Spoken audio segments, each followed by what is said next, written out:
Ibu ada diabetes nggak, Bu? Nggak ada ya. Jadi darah tinggi ada? Darah tinggi. Darah tinggi itu udah lama darah tingginya ya? 2,5 tahun ya. Kemudian baru masalah ginjal ya setelah itu ya. 1,5 tahun baru ke masalah ginjal ya. Jadi kalau kita bicara SOP tadi, SOP itu fungsi regenerasi selnya. Dia akan membantu untuk memperbaiki sel glomerulus. Glomerulus itu adalah sel yang tugasnya menyaring hasil metabolit yang kayak urium, kreatinin itu kan harusnya dibuang tuh, Bu. Nggak boleh balik lagi ke darah. Itu kan hasil metabolisme tubuh. Jadi harus diolah di tubuh, terus kemudian hasil dari urium, kreatinin itu masuk ke ginjal, harusnya dibuang lewat kencing. Ternyata saringannya bocor, bilangnya itu bahasanya orang bilang bocor, sehingga apa? Jebol dia, jadi masuk kembali ke peredaran darah, naik lagi. Kalau terus begitu terkumpul kan urium sama kreatinin ini terkumpul, lama-lama meracuni diri sendiri dan membahayakan. Nah, makanya dari di kedokteran diciptakan alat hemodialisa. Tujuannya apa? Alat itu untuk motong, bahasanya motong kompas di sebelah sini supaya nggak naik ke atas tuh. Yang ditangkap apa? Urium kreatininnya, ibaratnya dicuci darahnya, nanti yang urium kreatininnya disalurkan, dibuang, ditangkap oleh device itu, alat itu, darah yang bersih sudah naik ke atas lagi. Akhirnya kualitas hidupnya jadi lebih bagus gitu. Tapi dari segi itunya, tapi ya otomatis tergantung jadinya kan, tergantung dari HD-nya gitu kan. Nah, SOP tadi punya daya regenerasi sel, dia akan membantu untuk sel glomerulus itu diperbaiki. Tentunya bertahap. Itu nanti kan ibu akan melihat dari parameternya di urium kreatininnya ibu akan kelihatan itu harusnya makin menurun gitu ya. Nah, itu tadinya terjadi perbaikan, gitu perbaikan, sehingga lama-lama frekuensi cuci darahnya berkurang, lama-lama bisa lepas cuci darah. Kayak di kita akan Jogja dulu yang lalu di Hotel Pop ya, Pop itu Hotel. ada Dokter Esti ya. Ya, Swarti. Dokter Swarti ya, itu yang udah 5 bulan kalau salah dia menggunakan SOP. Dia tuh udah 15 tahun cuci darah. Stop ya? Ya. Stop kan? Stop cuci darah. Terus kemudian biasa orang cuci darah itu kan depositnya kan jadi kehitaman ya Bu ya, betul ya Bu ya? Itu hitamnya udah hitam benar, tapi udah mulai putih deh seperti ini. Terjadi perubahan, jadi mulai ke skinnya juga perubahan gitu ya. Artinya apa? Itu kita sudah ada bukti yang bukan dari penelitian saja, tapi yang sudah ada orangnya gitu ya di sini gitu. Cuma sayangnya ibu mungkin belum pernah ketemu aja ya. Kalau ketemu tuh dokter anak dia. Nah, intinya itu akan diperbaiki. Nah, terus kemudian yang soal hepatitisnya, kurkumanya gimana kalau udah minum susu? Pada dasarnya gini, kita tidak mau mengganggu otoritas dokter. Dokter itu punya otoritas sendiri memberikan. Kita di sini justru jadi mitra dokter. Dokter siapkan pengobatan secara medikamentosa, kita menyiapkan secara nutrisi. Gitu, itu kerjasama. Nah, dokter nanti akan melihat sendiri kalau perbaikan yang terjadi, perbaikan di ibu misalnya SGOT sekitarnya bagus, dan atau yang untuk virus hepatitisnya marker dia tuh udah makin bagus gitu. Otomatis dokter tuh kan melakukan peninjauan kembali terhadap terapinya dia. Kalau misalnya ibu ada dikasih obat atau dikasih apa, itu kan di tapering off perlahan turun sampai suatu saat mungkin saja beliau bilang sudah nggak usah lagi gitu, mungkin saja gitu. Jadi tetap kalau saya sih tidak akan mengganggu. Lagi pula kurkuma sama ini tidak bentrokan juga kan ya kita kasih aja waktu jaraknya, dan ini kan sama-sama juga ini bukan kimia istilahnya kan ya, jadi nggak akan ada kontradiksi lah gitu. Orang yang cuci darah tetap yang diabetes dikasih obat diabetes oleh dokternya itu buat apa sih? Buat sembuh? Bukan kan? Tapi buat mengontrol gula darahnya supaya komplikasinya jangan berkembang jadi lebih tambah parah. Tugas kita adalah dengan SOP ini memperbaiki sel beta lactase yang pankreas ini supaya diregenerasi lagi, supaya insulinnya bisa aktif dengan sendirinya dan bisa mencukupi. Dan juga salah satu lagi, diabetes itu bisa disebabkan juga oleh ada reseptor yang menangkap insulin yang ibaratnya dia nggak peka, jadi akhirnya insulinnya ada tapi nggak kebaca sama dia lah intinya. Jadi metabolisme nggak bagus. Nah itu diperbaiki semua yang begitu. Nah kalau sudah bagus, pankreasnya bagus, insulinnya jadi bisa mengontrol kembali lah, tubuh kita mulai bisa mengontrol kembali gula kita. Otomatis apa? Nanti parameternya di labnya itu yang diperiksa rutin sama dokternya kan terjadi, oh ini bagus terus nih dan stabil. Dokter melihat begitu biasanya melakukan apa? Tapering off, obatnya turunin sampai suatu saat dan sudah lepas aja obatnya, tinggal lifestyle-nya diatur, olahraganya, makannya segala macam itu dijaga. Kan itu kita harapkan. Sambil nanti setelah pankreas diperbaiki, komplikasi yang pernah terjadi itu juga diperbaiki juga. Gitu. Jadi kembali lagi kita dengan dokter bermitra di sini, kita atur sama. Makanya di FC ini banyak banget dokter yang juga menggunakan buat pasien-pasien saya, buat pasien-pasien kita gitu. Ya tadi saya lagi persiapan ini telepon dokter kepala rumah sakit, wakil kepala rumah sakit Angkatan Laut di Ben Hill, spesialis mata. Banyak pasien-pasien yang gunakan begitu. Pasien-pasien mata yang pasca stroke segala macam dikasih sama dia.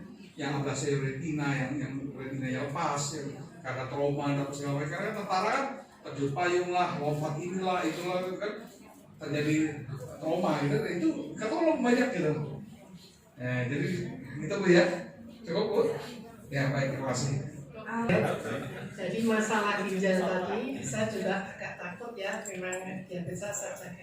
Terus itu yang sampai 15 tahun cuci darah itu apa sekarang juga lepas? Sudah lepas cuci darahnya?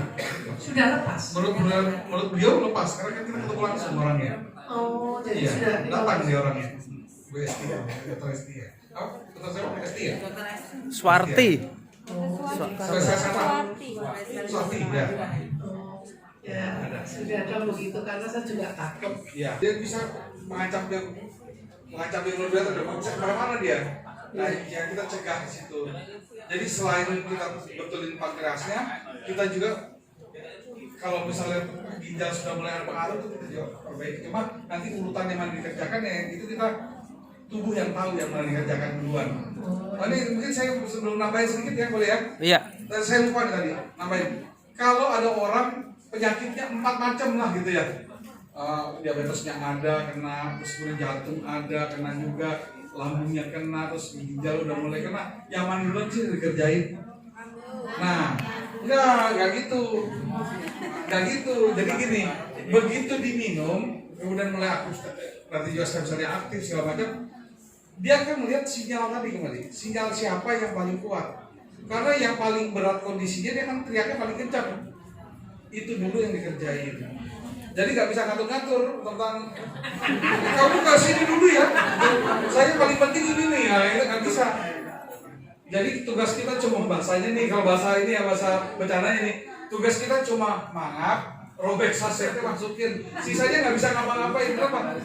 Tubuh kita yang atur itu sudah fitrah dari Allah itu diatur yang mana gitu. Itu prosesnya ada. Jadi yang paling tahu yang mana harus dikerjain duluan tubuh kita. Saya pernah dimarahin sama orang gara-gara apa? Dia keluhannya lambung. Tapi sebenarnya dia punya PR lain, kolesterol, urinnya juga pokoknya yang lain ada. Udah 2 bulan lambungnya masih tetap sakit. Saya bilang, Bu, gimana? Iya ini tetap sakit ini dok, gimana nih? Masih terus apa enggak nih dok? Bu, bentar dulu Bu, yang lain-lainnya gimana? Iya sih udah bagus gula darahnya begini, begini. Bu, itu yang itu kenapa nggak disyukuri dulu Bu? Ya, itu yang penting-pentingnya itu dulu, lambung ntar itu urusannya. Nah ternyata benar, memang bersabar dikit nggak lama lambung yang beresin. Jadi sabar. Terus kemudian kadang-kadang juga proses perbaikannya ini bikin takut. Nah, selalu seorang merasakan, tapi bisa terjadi. Contoh, pada saat kita minum, terus kita menderita diabetes, gula darah kita 300, minum kok total jadi 500. Refleks kita apa begitu naik? Wah, nggak bener nih, berhenti, betul nggak? Padahal apa? Itu namanya itu mulai ngerespon, kaget dia. Wah, ternyata ada perlawanan dari tubuh kita nih. Nah, dia respon jadi over juga gitu kan? Tapi begitu, oh gini, oh jadi gini, dia mulai menyesuaikan diri. Nanti dia sabar aja berapa hari itu bisa sedikit baru dia akan mulai rendah lagi. ya. Itu kaget. Termasuk ada yang cuci darah, uriumnya sudah tinggi, sebenarnya jadi 5,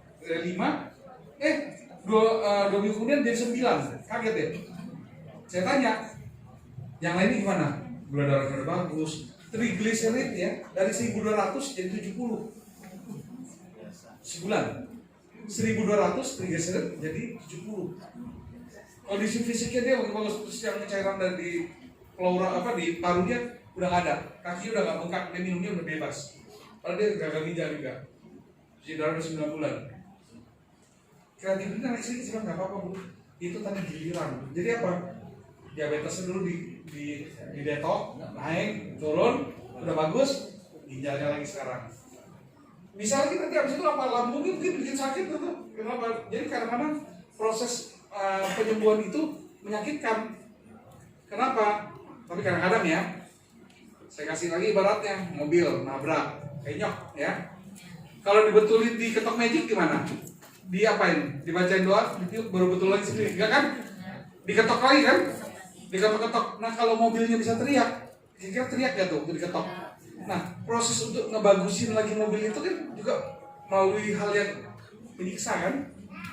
Bisa terjadi begitu. Kenapa? Itu bagian dari ngeluarin yang nggak bisa dikeluarkan selama ini. Mungkin sisa-sisa toksin atau segala macam itu dibuang. Nah proses itu kadang-kadang nggak nyaman gitu. Pada saat itu apa yang harus kita lakukan? Kalau munculnya adalah alergi kita misalnya yang muncul, ya minumlah alergi. Kalau pusing, ya minumlah obat pusingnya. Kalau demam, ya minumlah obat demamnya sesuai dengan keluhannya aja. Sama banyak minum, itu aja.